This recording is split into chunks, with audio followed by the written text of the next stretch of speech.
दोस्तों, आज की हमारी कहानी है लांछन।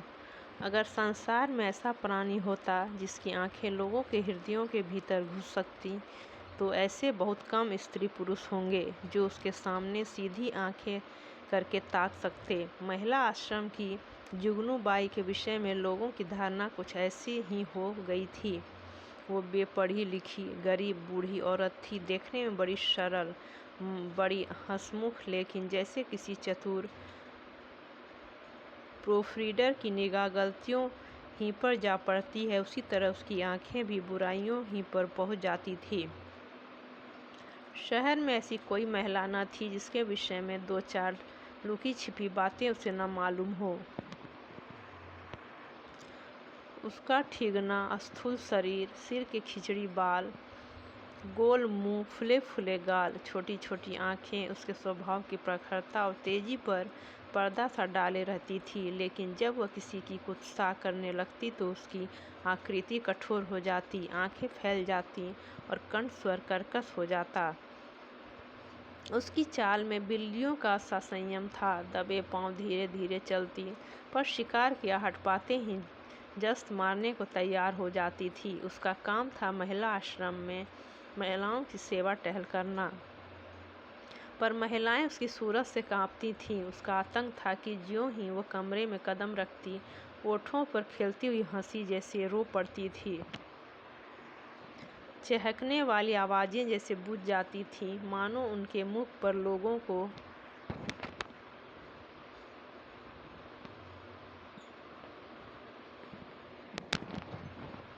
अपने पिछले रहस्य अंकित नजर आते हों। पिछले रहस्य कौन है जो अपने अतीत को किसी भयंकर जंतु के समान कटघरों में बंद करके न रखना चाहता हो।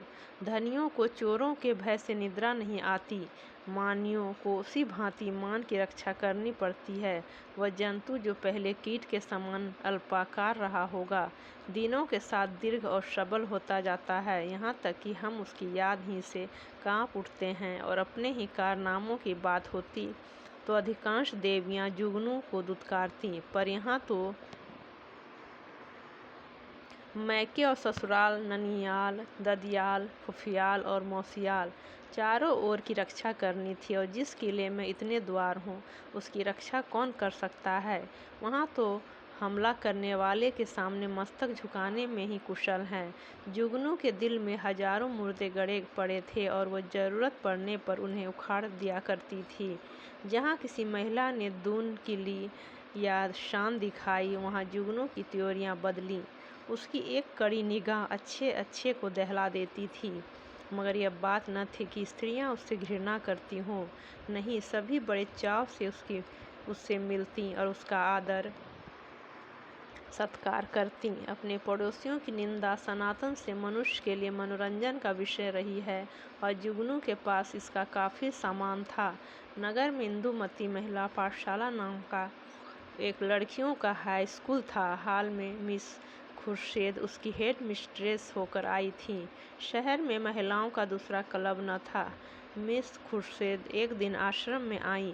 ऐसी ऊंचे दर्जे की शिक्षा पाई हुई आश्रम में कोई देवी न थी। उनकी बड़ी आवभगत हुई। पहले ही दिन मालूम हो गया, मिस खुर्शेद के आने से आश्रम में एक नए जीवन का संचार होगा। कुछ इस तरह दिल खोल कर हरेक से मिली, कुछ ऐसी दिलचस्प बातें की कि सभी देवियां मुग्ध हो गईं। गाने में चतुर थीं, व्याख्यान भी खूब देती थीं और अभिनय कला में तो उन्होंने लंदन में नाम कमा लिया था। ऐसी सरगुण संपन्न देवी का आना आश्रम का सौभाग्य था। गुलाबी गोरा रंग, कोमल गाल, मदभरी आंखें, नए फैशन के कटे हुए केश, एक एक अंग सांचे में ढला हुआ, मादकता की इससे अच्छी प्रतिमा न बन सकती थी। चलते समय मिस खुर्शेद ने मिसेस टंडन को, जो आश्रम की प्रधान थीं, एकांत में बुलाकर पूछा, वो बुढ़िया कौन है? जुगनू कई बार कमरे में आकर मिस खुर्शेद को अन्वेषण की आंखों से देख चुकी थी, मानो कोई सहसवार किसी नई घोड़ी को देख रहा हो। मिसेस टंडन ने मुस्कुराकर कहा, यहाँ ऊपर का काम करने के लिए नौकर है, कोई काम हो तो बुलाऊं? मिस खुर्शीद ने धन्यवाद देकर कहा, जी नहीं, कोई विशेष काम नहीं है। मुझे चालबाज मालूम होती है। यह भी देख रही हूँ कि वह सेविका नहीं, स्वामिनी है। मिसेस टंडन तो जुगनू से जली बैठी ही थी। इनके वैधव्य को लांछित करने के लिए वह उन्हें सदा सुहागिन कहा करती थी। मिस खुर्शीद से उसकी जितनी बुराई हो सकी वह की और उससे सचेत रहने का आदेश दिया। मिस खुर्शीद ने गंभीर होकर कहा, तब तो भयंकर स्त्री है। तभी सब देवियां इससे कांपती हैं। आप इसे निकाल क्यों नहीं देती? ऐसी चुड़ैल को एक दिन न रखना चाहिए। मिसेस टंडन ने अपनी मजबूरी बताई। निकाल कैसे दूं? जिंदा रहना मुश्किल हो जाए। हमारा भाग्य उसकी मुट्ठी में है। आपको 2-4 दिन में उसके जौहर खुलेंगे। मैं तो डरती हूँ कहीं आप भी उसके पंजे में न फंस जाएं। उसके सामने भूल कर भी किसी पुरुष से बातें न कीजिएगा। इसके गोइंदे न जाने कहाँ कहाँ लगे हुए हैं। नौकर से मिलकर भेद यह ले, डाकिये से मिलकर चिट्ठियाँ यह देखे, लड़कों को फुसलाकर घर का हाल यह पूछे। इस रात को खुफिया पुलिस में जाना चाहिए था। यहाँ न जाने क्यों आ मरी।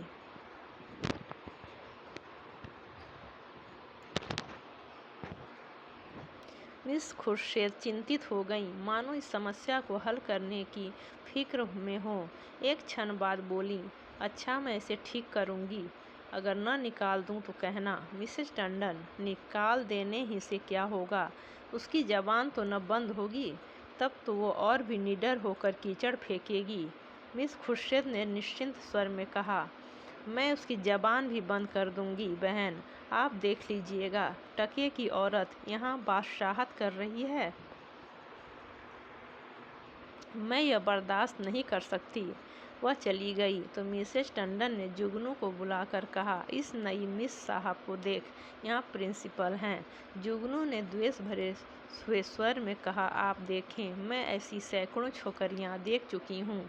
आंखों का पानी से मर गया हो। मिसेस टंडन धीरे से बोली, तुम्हें कच्चा ही खा जाएगी। उनसे डरती रहना। कह गई हैं मैं इसे ठीक करके छोड़ूंगी। मैंने सोचा तुम्हें चेता दूं, ऐसा न हो इसके सामने कुछ ऐसी वैसी बातें कह बैठो। जुगनू ने मानो तलवार खींचकर कहा, मुझे चेताने का काम नहीं, उन्हें चेता दीजिएगा। यहाँ का आना न बंद कर दूं तो अपने बाप की नहीं। वह घूम कर दुनिया देख आई है तो यहाँ घर बैठे दुनिया देख चुकी हूँ। मिसेस टंडन ने पीठ ठोकी, मैंने समझा दिया भाई, आगे तुम जानो, तुम्हारा काम जाने। जुगनू, आप चुपचाप देखती जाइए, कैसा तिगनी का नाच नचाती हूँ। इसने अब तक ब्याह क्यों नहीं किया? उम्र तो 30 के लगभग होगी। मिसेस टंडन ने रद्दा जमाया, कहती है मैं शादी करना ही नहीं चाहती। किसी पुरुष के हाथ क्यों अपनी आज़ादी बेचूं? जुगनू ने आंखें नचाकर कहा, कोई पूछता ही न होगा। ऐसी बहुत सी कुंवारियां देख चुकी हूँ। 70 चूहे खाकर बिल्ली चली हज को।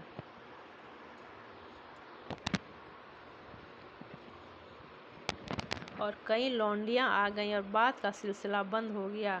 दूसरे दिन सवेरे जुगनू मिस खुर्शीद के बंगले पर पहुंची।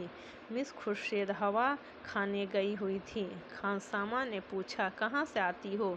जुगनू, यहीं रहती हूँ बेटा। मेम साहब कहाँ से आई हैं? तुम तो इनके पुराने नौकर होंगे। खानसामा नागपुर से आई हैं। मेरा घर भी वहीं है। 10 साल से इनके साथ हूँ। जुगनू किसी ऊंचे खानदान की होगी, वह तो रंग ढंग से ही मालूम होता है। खानसामा खानदान तो कुछ ऐसा ऊंचा नहीं। हाँ, तकदीर की अच्छी है। इनकी माँ अभी तक मिशन में 30 पाती हैं। यह पढ़ने में तेज थी, वजीफा मिल गया, विलायत चली गईं।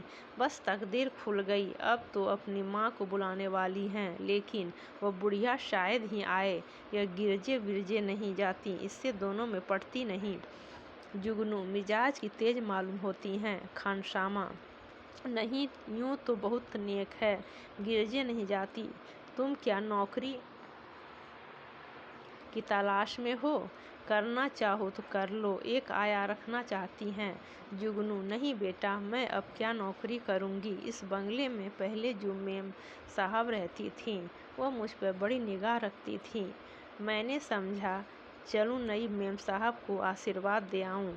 खानसामा: यह आशीर्वाद लेने वाली मेम साहब नहीं है, ऐसों से बहुत चिढ़ती हैं। कोई मांगता आया उसे डांट बताई, कहती हैं बिना काम किए किसी को जिंदा रहने का हक नहीं है। भला चाहती हो तो चुपके से रह लो। जुगनू: तो यह कहो इनका कोई धर्म कर्म नहीं, फिर भला गरीबों पर क्यों दया करने चल लगीं?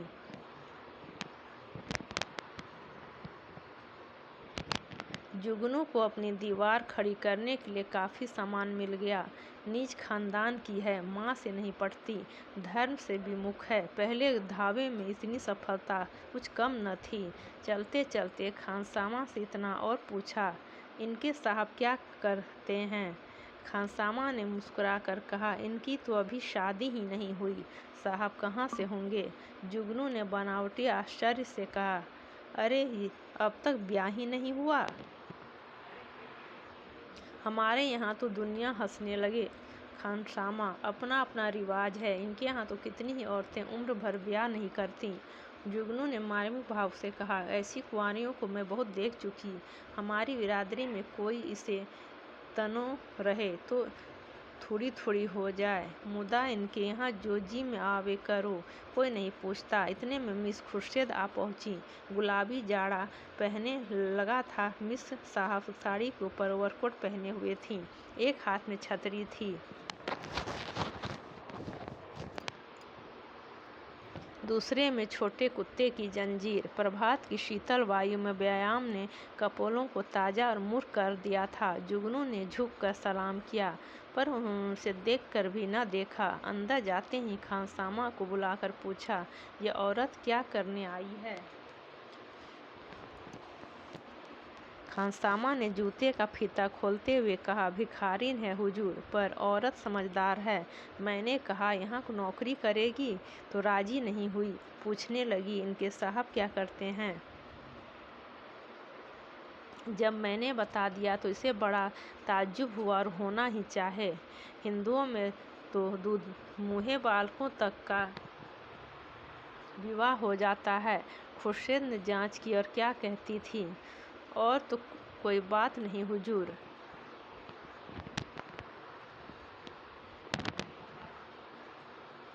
अच्छा, उसे मेरे पास भेज दो। जुगनू ने ज्यों ही कमरे में कदम रखा, मिस खुर्शीद ने कुर्सी से उठकर स्वागत किया। आइए माँ जी, मैं जरा सैर करने चली गई थी। आपके आश्रम में तो सब कुशल है। जुगनू एक कुर्सी का तकिया पकड़कर खड़ी खड़ी बोली, कुशल है मिस साहब। मैंने कहा आपको आशीर्वाद दे आऊँ। मैं आपकी चेरी हूँ, जब कोई काम पड़े मुझे याद कीजिएगा। यहाँ अकेले तो हुजूर को अच्छा न लगता होगा। मिस खुर्शीद, मुझे अपनी स्कूल की लड़कियों के साथ बड़ा आनंद मिलता है, वह सब मेरी ही लड़कियां हैं। जुगनू ने मातृभाव से सिर हिलाकर कहा, यह ठीक है मिस साहब, पर अपना अपना ही है, दूसरा अपना हो जाए तो अपनों के लिए कोई क्यों रोए। सहसा एक सुंदर सजीला युवक रेशमी सूट धारण किए, जूते चरमर करता हुआ अंदर आया। मिस खुर्शीद ने इस तरह दौड़कर प्रेम से उसका अभिवादन किया मानो जामे में फुल्ली न समाती हूँ। जुगनू उसे देखकर कोने में दुबक गई। खुर्शीद ने युवक से गले मिलकर कहा, प्यारे, मैं कब से तुम्हारी राह देख रही हूँ। माँ जी, आप जाएं फिर कभी आना। यह हमारे परम मित्र विलियम किंग हैं। हम और यह बहुत दिनों तक साथ साथ पढ़े हैं। जुगनू चुपके से निकलकर बाहर आई। खानसामा खड़ा था। पूछा, यह लौंडा कौन है? खानसामा ने सिर हिलाया, मैंने इसे आज ही देखा है। शायद अब कुंवारपन से जी उबा। अच्छा तरहदार जवान है। जुगनू, दोनों इस तरह टूटकर गले मिले हैं कि मैं तो लाज के मारे गड़ गई। ऐसा चूमा चाटी तो जोरू खसम में नहीं होती। दोनों लिपट गए।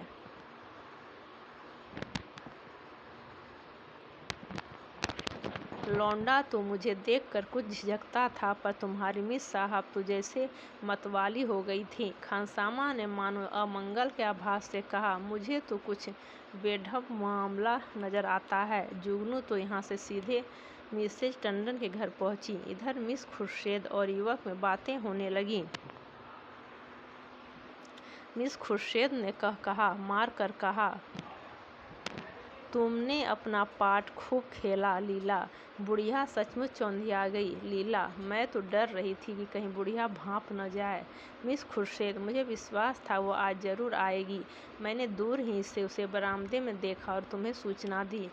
आज आश्रम में बड़े मजे रहेंगे। जी चाहता है महिलाओं की कनफुसकियाँ सुनती। देख लेना, सभी उसकी बातों पर विश्वास करेंगी। लीला, तुम भी तो जानबूझकर दलदल में पांव रख रही हो। मिस खुर्शीद, मुझे अभिनय में मज़ा आता है। दिल्लगी रहेगी। बुढ़िया ने बड़ा जुल्म कर रखा है, जरा उसे सबक देना चाहती हूँ। कल तुम इसी वक्त इसी ठाठ से फिर आ जाना। बुढ़िया कल फिर आएगी। उसके पेट में पानी न हजम होगा। नहीं, ऐसा क्यों? जिस वक्त वह आएगी मैं तुम्हें खबर दूंगी। बस तुम छैला बनी हुई पहुंच जाना। आश्रम में उस दिन जुगनू को दम मारने की फुर्सत न मिली। उसने सारा वृत्तांत मिसेज टंडन से कहा। मिसेज टंडन दौड़ी हुई आश्रम पहुंची और अन्य महिलाओं को खबर सुनाई। जुगनू उसकी तस्दीक करने के लिए बुलाई गई। जो महिला आती वह जुगनू के मुंह से यह कथा सुनती। हर एक रिहर्सल में कुछ कुछ रंग और चढ़ जाता, यहाँ तक कि दोपहर होते होते सारे शहर के सभ्य समाज में वह खबर गूंज उठी। एक देवी ने पूछा, यह युवक है कौन? मिसेज टंडन, सुना तो उसके साथ का पढ़ा हुआ है। दोनों में पहले से कुछ बातचीत नहीं रही होगी। वहीं तो मैं कहती थी कि इतनी उम्र हो गई, यह कुंवारी कैसे बैठी है। अब कलई खुली। जुगनू और कुछ हो या ना हो, जवान तो बांका है। टंडन, यह हमारी विद्वान बहनों का हाल है। जुगनू, मैं तो उसकी सूरत देखते ही ताड़ गई थी। धूप में बाल नहीं सफ़ेद किए हैं। टंडन, कल फिर जाना। जुगनू, कल नहीं, मैं आज रात ही को जाऊंगी। लेकिन रात को जाने के लिए कोई बहाना जरूरी था। मिसेज टंडन ने आश्रम के लिए किताब मंगवा भेजी। रात को 9 बजे जुगनू मिस खुर्शीद के बंगले पर जा पहुंची। संयोग से लीलावती उस वक्त मौजूद थी। बोली, बुढ़िया तो बेतरह पीछे पड़ गई। मिस खुर्शीद, मैंने तुमसे कहा था उसके पेट में पानी न पचेगा। तुम जाकर रूप भर जाओ, तब तक मैं बातों में लगाती हूँ। शराबियों की तरह अंड संड बकना शुरू करना, मुझे भगा ले जाने के प्रस्ताव भी करना। बस यूँ बन जाना जैसे अपने होश में नहीं हो। लीला मिशन में डॉक्टर थी। उसका बंगला भी पास ही था। वह चली गई तो मिस खुर्शीद ने जुगनू को बुलाया।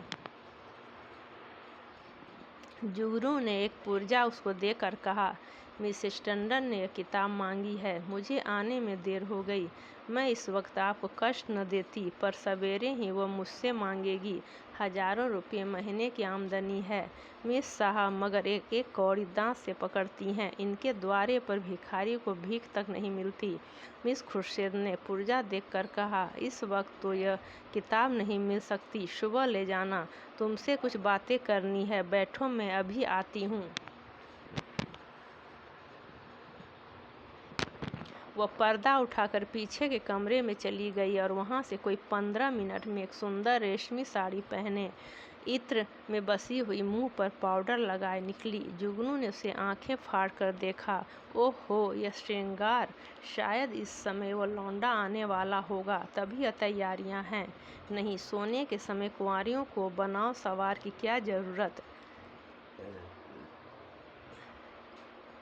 जुगनू की नीति में स्त्रियों के श्रृंगार का केवल एक उद्देश्य था, पति को लुभाना। इसलिए सुहागिनों के सिवा श्रृंगार और सभी के लिए वर्जित था। अभी खुर्शीद कुर्सी पर बैठने भी न पाई थी कि जूतों का चरमर सुनाई दिया और एक क्षण में विलियम किंग ने कमरे में कदम रखा। उसकी आंखें चढ़ी हुई मालूम होती थीं और कपड़ों से शराब की गंध आ रही थी। उसने बेधड़क मिस खुर्शीद को छाती से लगा लिया और बार बार उसके कपोलों के चुंबन लेने लगा। मिस खुर्शीद ने अपने को उसके करपास से छुड़ाने की चेष्टा करके कहा, चलो हटो, शराब पीकर आए हो। किंग ने उसे और चिमटा कर कहा, आज तुम्हें भी पिलाऊंगा प्रिय, तुमको पीना होगा, फिर हम दोनों लिपट कर सोएंगे। नशे में प्रेम कितना सजीव हो जाता है, इसकी परीक्षा कर लो। मिस खुर्शीद ने इस तरह जुगनू की उपस्थिति का उसे संकेत किया कि जुगनू पर नज़र पड़ जाए, पर किंग नशे में मस्त था, जुगनू की तरफ देखा ही नहीं। मिस खुर्शीद ने रोज़ के साथ अपने को अलग करके कहा, तुम इस वक्त आपे में नहीं हो, इतने उतावले क्यों हुए जाते हो? क्या मैं कहीं भागी जा रही हूँ? किंग, इतने दिनों से चोरों की तरह आया हूँ, आज से मैं खुले खजाने आऊँगा।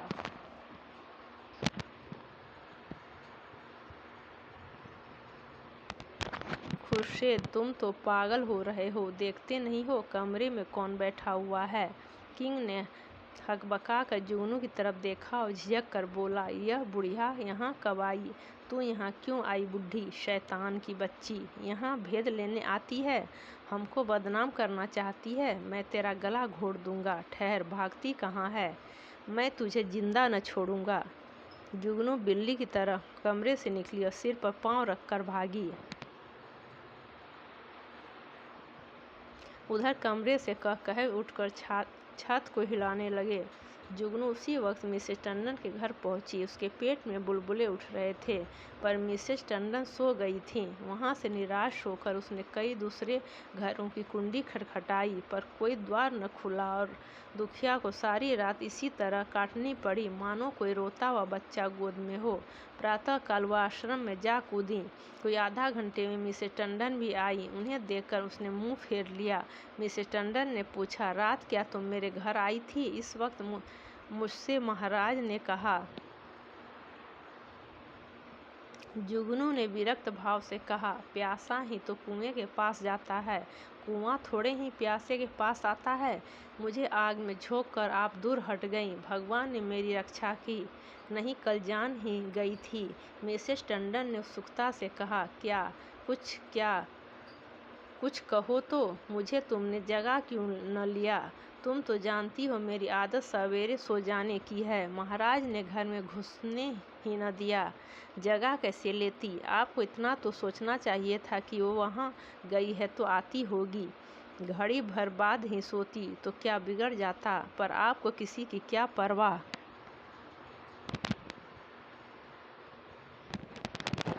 तो क्या मिस खुर्शीद मारने दौड़ी? वो नहीं मारने दौड़ी, उनका वह कसम है, वो मारने दौड़ा।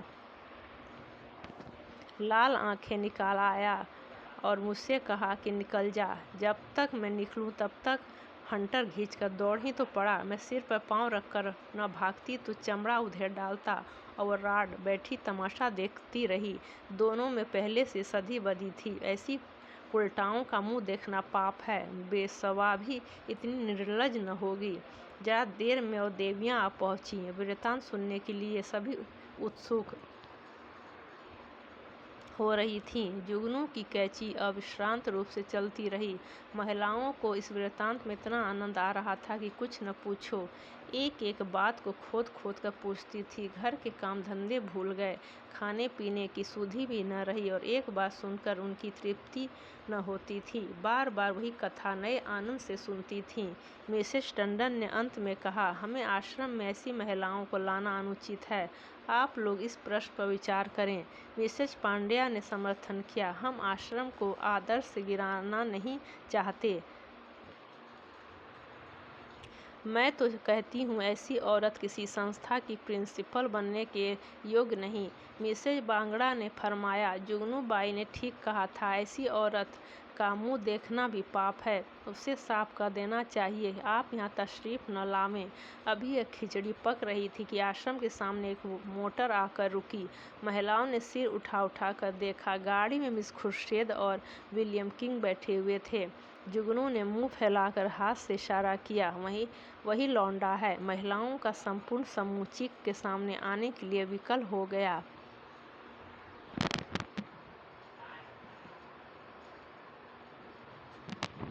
मिस खुर्शीद ने मोटर से उतरकर हुड बंद कर दिया और आश्रम के द्वार की ओर चली। महिलाएं भाग भाग कर अपनी अपनी जगह आ बैठीं। मिस खुर्शीद ने कमरे में कदम रखा। किसी ने स्वागत न किया। मिस खुर्शीद ने जुगनू की ओर निसंकोच आंखों से देखकर मुस्कुराते हुए कहा, कहिए बाई जी, रात आपको चोट तो नहीं आई? जुगनू ने बहुत तेरी दीदा दिलेर स्त्रियां देखी थीं, पर इस ठिठाई ने उसे चकित कर दिया। चोर हाथ में चोरी का माल लिए शाह को ललकार रहा था।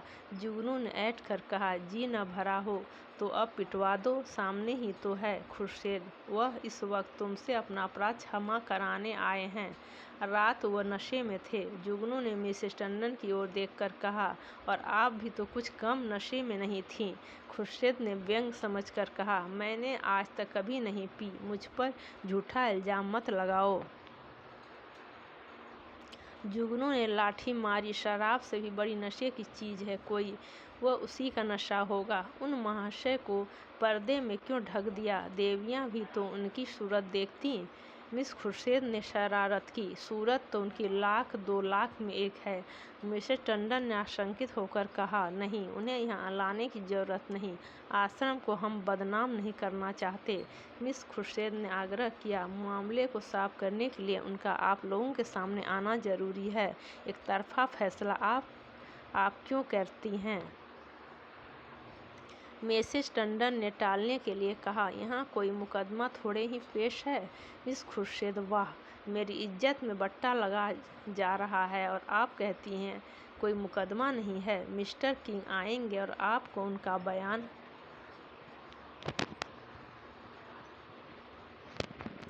सुनना होगा। मिसेस टंडन को छोड़कर सभी महिलाएं किंग को देखने के लिए उत्सुक थीं।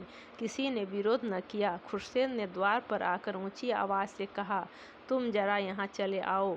हुड खुला और फिर से लीलावती रेशमी साड़ी पहने मुस्कुराती हुई निकल आईं। आश्रम में सन्नाटा छा गया। देवियां विस्मित आंखों से लीलावती को देखने लगीं। जुगनू ने आंखें चमकाकर कहा, उन्हें कहाँ छिपा दिया आपने? खुर्शीद छुमंतर से उड़ गए, जाकर गाड़ी देख लो। जुगनू लपक कर गाड़ी के पास गई और खूब देखभाल कर मुँह लटकाए हुए लौटी। मिस खुर्शीद ने पूछा, क्या हुआ, मिला कोई? जुगनू, मैं यह तिरिया चरित्र क्या जानूं? और मर्दों को साड़ी पहनाकर आंखों धूल झोंक रही हो, यही तो है वह रात वाले साहब। खुर्शीद, खूब पहचानती हो। जुगनू, हाँ हाँ, क्या अंधी हूँ? मिसेस टंडन, क्या पागलों सी बातें करती हो जुगनू? यह तो डॉक्टर लीलावती हैं। जुगनू उंगली चमकाकर, चलिए चलिए लीलावती हैं। साड़ी पहनकर औरतें बनते लाज भी नहीं आती। तुम रात को इनके घर नहीं थे? लीलावती ने विनोद भाव से कहा, मैं कब इनकार कर रही हूँ? इस वक्त लीलावती हूँ, रात को विलियम किंग बन जाती हूँ, इसमें बात ही क्या है?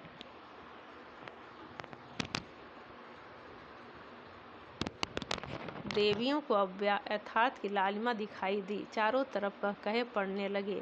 कोई तालियां बजाती थी, कोई डॉक्टर लीलावती की गर्दन से लिपट जाती थी, कोई मिस खुर्शीद की पीठ पर थपकियां देती थी। कई मिनट तक हक मचता रहा। जुगनू का मुंह उस लालिमा में बिल्कुल जरा सा निकल आया, जबान बंद हो गई। ऐसा चरका उसने कभी न खाया था, इतनी जलील कभी न हुई थी। मिसेस मेहरा ने डांट बताई, अब बोलो दाई, लगी हुई मुंह में काली की नहीं? मिसेज बांगड़ा इसी तरह सबको बदनाम करती हैं। लीलावती, आप लोग भी तो जो यह कहती हैं उस पर विश्वास कर लेती हैं। इस हरबोंग में जुगनू को किसी ने जाते न देखा। अपने सिर पर यह तूफान उठते देखकर उसे चुपके से सरक जाने में ही अपनी कुशल मालूम हुई। पीछे के द्वार से निकली और गलियों गलियों भागी। मिस खुर्शीद ने कहा, जरा उससे पूछो मेरे पीछे क्यों पड़ गई थी? मिसेस टंडन ने पुकारा, पर जुगनू कहाँ? तलाश होने लगी, जुगनू गायब। उस दिन से शहर में फिर किसी ने जुगनू की सूरत नहीं देखी। आश्रम के इतिहास में यह मामला आज भी उल्लेख और मनोरंजन का विषय बना हुआ है।